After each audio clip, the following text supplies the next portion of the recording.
Dewi Siluman Bukit Tunggul. Bagian 2. Wiro Sableng senyum, lalu keluarkan suara tertawa bergelak. Telinga Arit Sakti, kata pendekar 212 pula. Bacotmu besar amat, mentang-mentang berada sama-sama gurumu. Kalau tahu aku gurunya, mengapa tidak lekas berlutut dan bunuh diri? Sentak sepasang arit hitam. Wiro tertawa lagi gelak-gelak. Orang gila pun disuruh bunuh diri tidak bakal mau. Dan kau lebih dari gila, damprat sepasang arit hitam. 10 jari kematian lambaikan tangannya dan berkata, kau tak usah bicara panjang lebar, kawan-kawan. Mari kita berebut cepat memisahkan kepala dan badannya. Wiro rangkapkan tangan di muka dada. Kalau tak salah penglihatanku, bukankah kau yang berjuluk 10 jari kematian, gurunya si pendekar terkutuk pemetik bunga yang mampus tempo hari di tanganku? Pemandanganmu memang tajam, pemuda gendang. Muridku mati di tanganmu. Hari ini aku datang meminta jiwamu. Wiro geleng-gelengkan kepala. Katanya, akhir ini banyak sekali manusia-manusia yang begitu inginkan jiwaku. Sebut-sebut segala urusan jiwa, seakan-akan jiwanya sendiri adalah jiwa yang bersih polos. Jangan pidato, bentak sepasang arit hitam. Siapa bilang aku pidato? Sahut Wiro ketus. Aku cuma bicara biasa. Kemudian pendekar 212 berpaling pada 10 jari kematian. Dengar 10 jari kematian, katanya. Muridmu seorang manusia bernafsu besar doyan perempuan kelas 1. Bagaimana kalau hari ini kuberikan seorang perempuan cantik padamu? Apakah kau bersedia melupakan urusan kita? Merahlah para 10 jari kematian. Darah di kepala mendidih mendengar ejekan itu. Dia maju 1 langkah. Kau memang tak layak hidup lebih lama, bentaknya. Kelima jari-jari tangan kanannya dijentikan ke muka. 5 sinar hitam yang menggigitkan melesat, mengeluarkan suara menggaung. Inilah ilmu jari penghancur sukma yang dahsyat. 1 jentikan saja ganasnya bukan main, apalagi sekaligus 5 jentikan, dan dilancarkan oleh tokoh penciptanya sendiri yang berilmu tinggi. Dengan cepat pendekar 212 melompat ke udara. 4 larikan sinar hitam berhasil dihindarkannya, tapi sinar yang kelima tak sanggup dielakkan. Sinar ini menyapu kaki kiri pendekar 212. Wus, kaki kiri itu dengan serta-merta menjadi hitam. Wiro Sableng terguling di tanah, merintih kesakitan. Meski tubuhnya kebal segala macam racun, namun dia masih khawatir. Begitu jatuh, dengan cepat Wiro totok jalan darah dan urat-urat di siku kaki kirinya.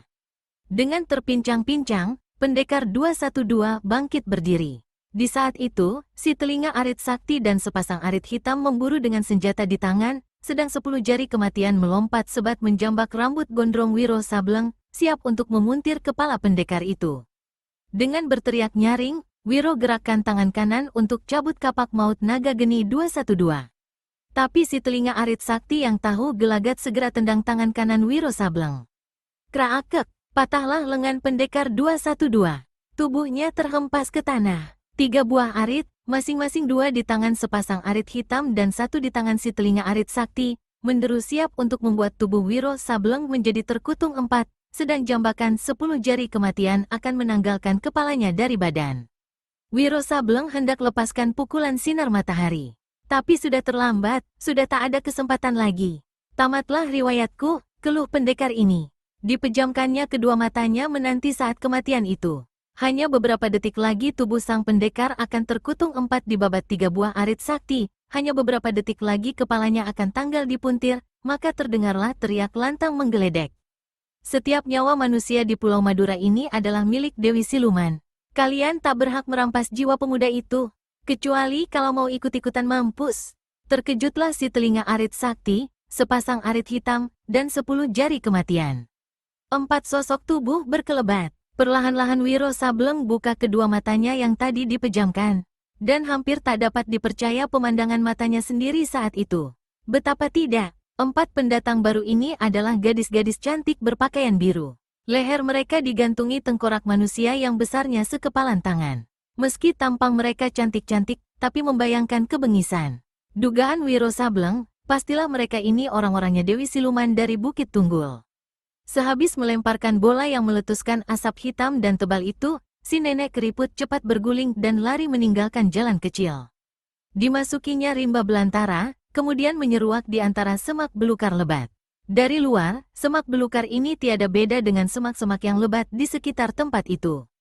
Tapi siapa nyana, Kalau begitu semak belukar diseruak, maka muncullah sebuah lubang besar setinggi manusia.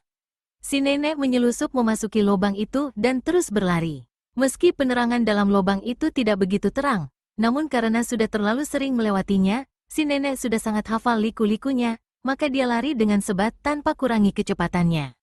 Dalam waktu yang singkat, dia sudah sampai di ujung lubang yang merupakan terowongan bawah tanah itu. Dia muncul di satu lamping bukit. Dari sini lari cepat ke bawah, masuk lagi ke sebuah terowongan rahasia, dan akhirnya sampai di satu terowongan batu pualam. Sebelum memasuki sebuah ruangan besar, si nenek gerakkan kedua tangannya ke muka. Sehelai selaput topeng yang amat tipis ditanggalkannya dari parasnya. Kini kelihatanlah wajahnya yang asli. Dan nyatanya, dia adalah seorang gadis jelita berkulit hitam manis, berhidung mancung, dan berbibir tipis mungil. Gadis ini kemudian tanggalkan jubah putihnya. Di balik jubah putih, si gadis kulit hitam manis ini ternyata mengenakan pakaian ringkas biru. Gadis ini kemudian berlari ke tengah ruangan besar. Salah satu tumitnya menekan ubin yang bergambar bunga mawar merah. Maka pada saat itu menggemalah suara bertanya dalam ruangan itu, entah dari mana datangnya. "Siapa yang mau masuk?" "Aku, Nariti, hendak menghadap Dewi," menjawab si gadis hitam manis. "Silahkan masuk." Sebuah pintu besar yang tadinya hanya merupakan sebuah dinding ruangan belaka, terbuka. Nariti cepat memasuki pintu itu. Ruangan di mana dia berada adalah sebuah ruangan yang jauh lebih besar dari yang pertama tadi. Seluruh lantai ditutupi permadani. Di samping kanan terdapat sebuah taman. Di tengah taman dihiasi dengan kolam berair biru. Beberapa gadis cantik asyik mandi-mandi dalam kolam itu, bersimbur-simburan air dan bergurau sesama mereka. Beberapa lainnya duduk di tepi kolam memperhatikan. Semuanya mengenakan pakaian ringkas biru. "Hai, itu si Nariti dari mana baru kelihatan?" seru seorang gadis baju biru. "Nariti dari mana kau?" berseru yang lain. Nariti hanya melambaikan tangan, lalu cepat-cepat menaiki sebuah tangga yang juga beralaskan permadani.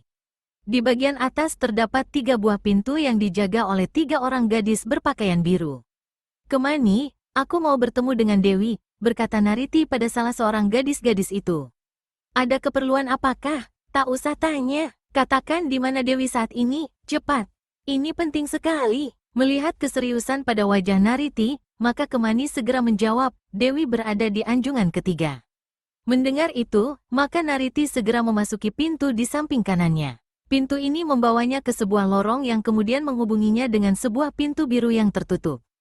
Di belakang pintu itu didengarnya suara petikan-petikan kecapi yang merdu. Nariti mengetuk daun pintu 3 kali berturut-turut, lalu 2 kali lagi. Suara kecapi di ruang dalam berhenti. "Siapa?" terdengar suara perempuan bertanya dari dalam. Suaranya halus, tapi penuh wibawa dan ketegasan. "Dewi, aku Nariti membawa laporan penting untukmu. Masuklah." Nariti mendorong daun pintu, lalu masuk dengan cepat. Kamar yang dimasukinya selain bagus, juga sangat luas. Lantai tertutup permadani biru yang tebal dan lembut. Tubuh serasa diawang-awang kalau menginjak kelembutan permadani itu. Di tengah ruangan terletak sebuah tempat tidur besar berseprai sutera putih. Di atas tempat tidur ini berbaringlah bermalas-malasan seorang perempuan muda. Umurnya paling banyak 23 tahun. Dia berpakaian sutera biru yang bagus dan menjela ke permadani. Parasnya cantik sekali. Tapi di balik kecantikan yang mengagumkan itu, nyata kelihatan bayangan kekejaman. Matanya yang berkilat menyoroti Nariti dengan teliti. Kemudian dia berpaling pada gadis 17 tahun yang duduk di permadani, yang tadi memainkan kecapi menghiburnya. Gadis ini juga berparas jelita dan berkulit kuning langsat. Perempuan di atas pembaringan, yang bukan lain dari Dewi Siluman adanya, anggukkan kepala. Maka gadis pemain kecapi yang mengerti isyarat ini segera mengambil kecapinya dari pangkuan, dan meninggalkan tempat itu lewat sebuah pintu di samping kanan. "Katakan berita apa yang kau bawa, Nariti," ujar Dewi Siluman. Nariti menjura dulu 3 kali baru menjawab. "Ada beberapa pendatang baru di pulau kita ini, Dewi. Semuanya dari Pulau Jawa." Dewi Siluman menggumam, dan petik serenceng buah anggur, lalu memasukkan buah itu satu demi satu ke dalam mulutnya. "Teruskan keteranganmu. Yang pertama ialah 10 jari kematian." "Itu aku sudah tahu. 10 jari kematian sobat lama yang sengaja ku undang kemari." "Siapa yang lain-lainnya?" "Yang lain-lainnya ialah 2 orang nenek-nenek, yaitu sepasang arit hitam dan muridnya si telinga arit sakti." "Heh, Perlu apa murid dan guru itu berada di pulau ini? Dewi Siluman memandang lewat jendela, dari mana dia dapat melihat sebagian dari taman dan kolam yang tadi dilewati Nariti. Lalu tanyanya sambil mengunyah buah anggur dalam mulutnya.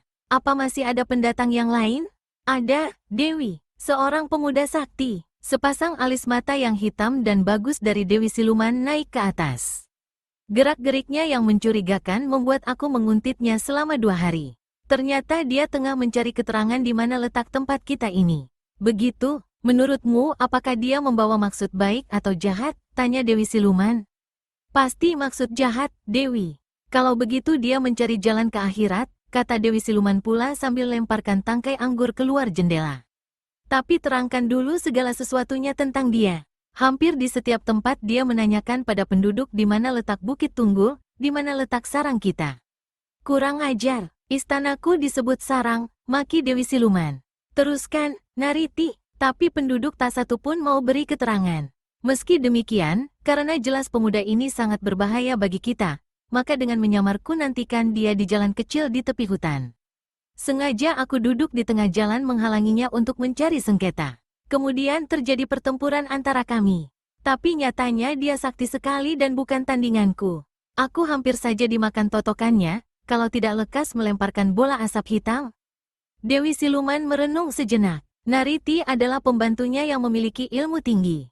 Kalau Nariti tiada sanggup melawan pemuda itu, pastilah si pemuda memiliki ilmu yang hebat. Siapa nama pemuda itu? Bertanya Dewi Siluman. Tak berhasil ku ketahui, Dewi. Nariti, bawa 3 orang kawanmu. Cari pemuda itu, dan tamatkan riwayatnya sebelum dia bikin susah pihak kita. Perintahmu aku jalankan, Dewi, sahut Nariti. Dia menjura 3 kali, lalu melangkah ke pintu. Tunggu dulu, Nariti, berseru Dewi Siluman. Nariti hentikan langkah dan balikkan badan. Ya, Dewi, apakah pemuda sakti itu berparas gagah? Tanya Dewi Siluman. Nariti memandang ke jendela, lalu tundukkan kepala. Kalau dia memberikan jawaban bahwa pemuda itu memang berparas gagah, dia khawatir sang Dewi akan punya persangkaan yang bukan-bukan padanya. Karenanya, Nariti tak berikan jawaban. Dewi Siluman tertawa merdu laksana taburan mutiara yang jatuh berderai di atas lantai pualam. Dari kebisuan anak buahnya itu, dia segera maklum bahwa si pemuda yang mendatangi Pulau Madura adalah seorang berparas cakap. Kalau begitu, tangkap saja dia hidup-hidup, Nariti, kata Dewi Siluman pula. Jika parasnya betul-betul gagah, dia akan menjadi budakku. Tapi kalau tampangnya buruk, dia akan mati percuma. Nariti mengangguk. Dia menjura lagi 3 kali, lalu tinggalkan kamar itu. Dewi Siluman memandang keluar jendela, memperhatikan anak buahnya bersimbur-simburan air di tengah kolam. Di sudut bibirnya mengelumit sekuntum senyum aneh. Gadis jelita ini kemudian bertepuk 3 kali. Inani, gadis yang tadi memainkan kecapi menghibur Dewi Siluman, masuk kembali ke dalam kamar itu. Mainkan satu lagu yang bagus untukku, Inani. Lagu bagus tentang apa, Dewi? Tanya Inani. Apakah tentang lautan yang indah di waktu matahari terbenam, atau tentang bunga-bunga yang tengah mekar, atau tentang kebahagiaan hidup di swarga loka? Atau pula tentang pemandangan gunung yang tinggi hijau, atau tentang binatang-binatang yang bagus lucu? Dewi Siluman gelengkan kepala. Bukan tentang laut atau bunga-bunga atau binatang-binatang, Inani. Bukan tentang semua yang kau sebutkan itu. Tapi tentang cinta, kata Dewi Siluman pula. Terkejutlah Inani mendengar jawaban dewinya itu. Selama ini sang Dewi sangat membenci segala sesuatu yang berbau cinta kasih. Dewi Siluman selalu marah dan mendamprat bila dia memainkan lagu-lagu cinta, sekalipun dia memetik kecapi itu seorang diri dalam kamarnya. Dan kini adalah aneh kalau sang Dewi minta dimainkan sebuah lagu cinta. Apakah telah berubah jalan pikiran dan lubuk hati sang Dewi? Ada sesuatu yang telah terjadi dengan dewinya itu? Untuk lebih memastikan, maka bertanyalah Inani. Lagu cinta yang bagaimana, Dewi? Apakah cinta kasih seorang ibu terhadap anaknya? Atau cinta kasih Tuhan kepada hamba-hambanya? Jangan sebut-sebut Tuhan, sentak Dewi Siluman. Yang ada di dunia ialah kekuatan. Siapa yang kuat, dia akan berkuasa, dan bisa berbuat sekehendak hatinya. Dialah Tuhan di dunia ini. Meski di dalam hatinya Inani membantah ucapan sang Dewi, tapi karena takut, dia tak berani nyatakan pendapatnya itu. Kalau begitu, mungkin Dewi ingin dengarkan lagu cinta antara seorang pemuda dengan seorang gadis, tanya Inani pula. Ya, Lagu itulah yang kuinginkan, jawab Dewi Siluman. Maka dengan jari-jari tangannya yang bagus runcing itu, Inani mulai memetik kecapinya menyanyikan sebuah lagu cinta. Petikan kecapi yang membawakan lagu cinta itu menggema keluar kamar, sampai ke kolam dan taman, di mana anak-anak buah Dewi Siluman tengah mandi-mandi dan duduk-duduk beristirahat. Semua mereka saling berpandangan, lalu memutar kepala ke arah jendela di anjungan ketiga yang tingginya 40 tombak lebih. Aneh, sejak kapankah Dewi kita menyenangi lagu cinta-cintaan? Tanya salah seorang dari mereka. Tak ada yang memberikan jawaban. Semua mata diarahkan ke jendela anjungan. Semua telinga mendengarkan. Suara kecapi yang merdu itu memasuki liang-liang telinga para gadis, laksana air gunung yang sejuk terus mengalir ke hatinya. Betapa indahnya sesuatu yang dipengaruhi oleh cinta. Betapa indahnya bercinta, cinta kasih antara laki-laki dan pemudi. Dan mereka semua adalah gadis-gadis yang selama ini tidak mengenal apa artinya cinta. Di dalam istana Dewi Siluman yang terletak di bawah Bukit Tunggul itu, hidup mereka hanyalah antara sesama gadis, sesama perempuan. Dan kini mendengar lagu cinta kasih itu, hati mereka laksana berontak, darah mereka menjadi panas. Walau bagaimanapun, mereka adalah manusia-manusia biasa, gadis-gadis yang membutuhkan cinta kasih sayang seorang pemuda.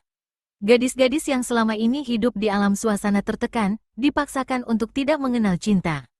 Tapi kali itu, melalui petikan kecapi yang dimainkan oleh Inani, tanpa disadari, Dewi Siluman secara tak langsung telah memberikan kenyataan pada anak-anak buahnya, bahwa sesungguhnya di dunia ini memang ada cinta kasih antara laki-laki dan perempuan.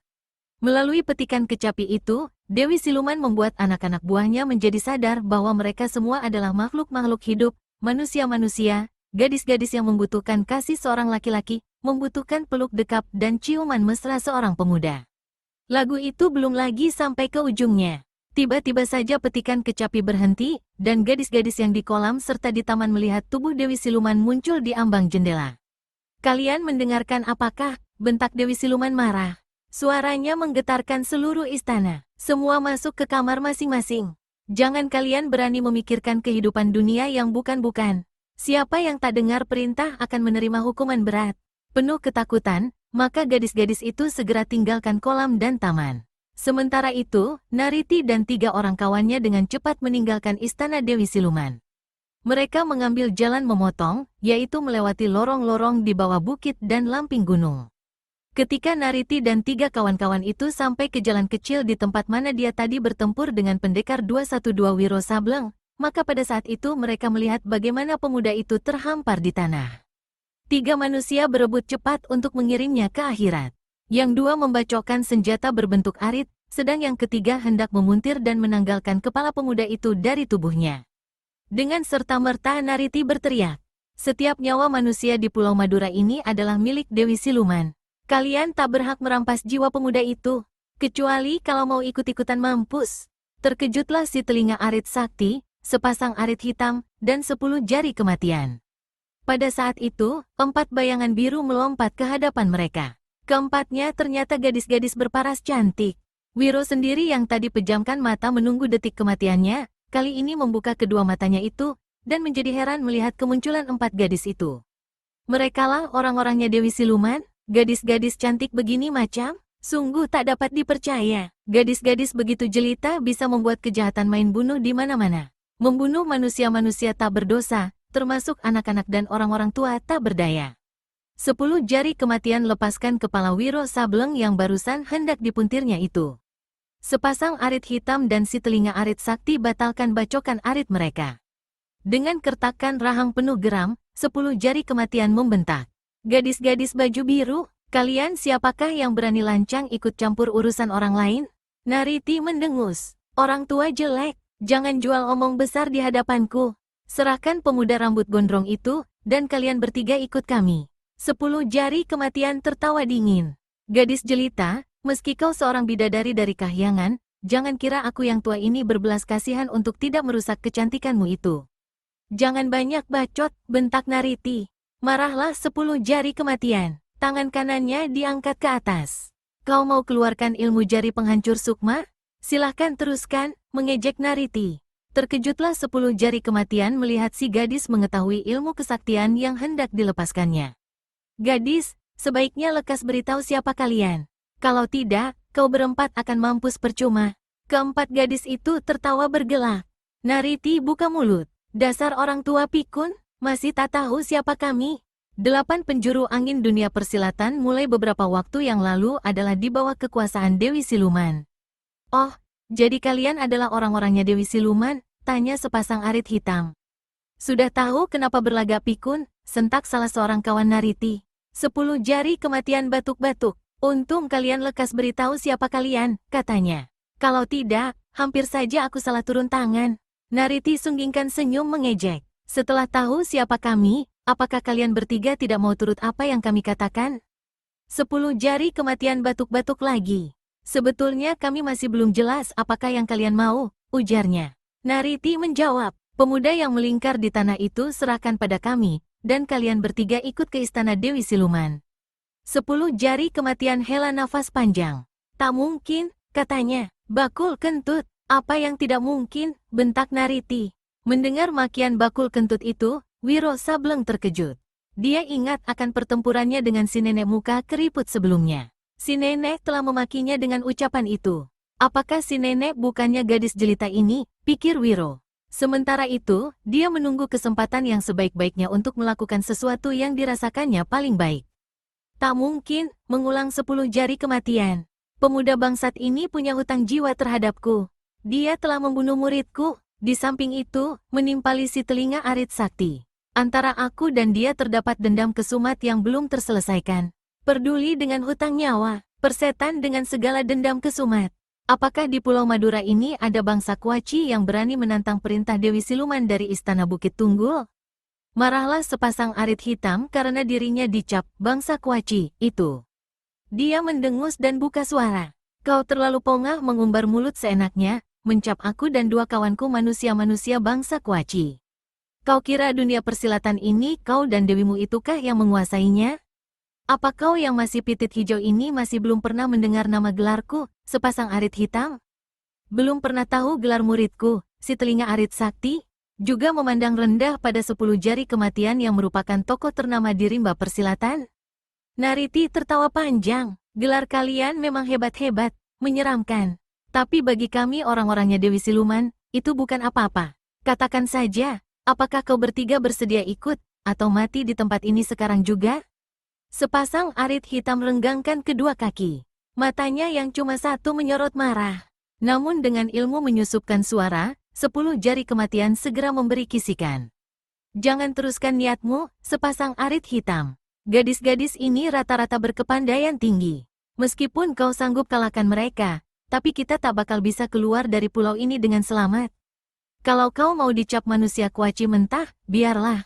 Jangan pedulikan aku, bentak sepasang arit hitam. Dia berpaling pada Nariti. Apakah kau akan maju sendirian, atau sekali berempat? Jadi ini contoh manusianya yang minta cepat-cepat mampus, menyahuti Nariti. Tikus tua renta bermata picak mau jual tampang di sarang macan? Nariti dan ketiga kawannya tertawa gelak-gelak. Sepasang arit hitam berkobar amarahnya. Dia maju dengan cepat, tapi muridnya, si telinga arit sakti, mendahului. Guru, biar aku yang kasih pelajaran pada gadis ingusan bermulut besar ini, kata telinga arit sakti. Bereskan dia dalam 3 jurus, perintah sepasang arit hitam. Si telinga arit sakti keluarkan senjatanya, yaitu sebilah arit. Semua orang yang ada di situ boleh dikatakan telah melupakan Wiro Sableng. Pada saat si telinga arit sakti menyerbu ke depan dengan satu sambaran dahsyat ke arah leher Nariti, maka pendekar 212 Wiro Sableng melompat dari tanah seraya berseru. Kalian bertempurlah sampai mampus, lain kesempatan kita bertemu lagi. Kawan-kawan, kejar pemuda itu, teriak Nariti sambil mengelakkan serangan telinga arit sakti. 3 kawannya melompat ke muka. Tapi Wiro Sableng sudah lenyap. Kemarahan Nariti tertumpah bulat-bulat pada telinga arit sakti dan sepasang arit hitam. Berserulah dia, kawan-kawan, tangkap hidup-hidup perempuan tua mata picak itu.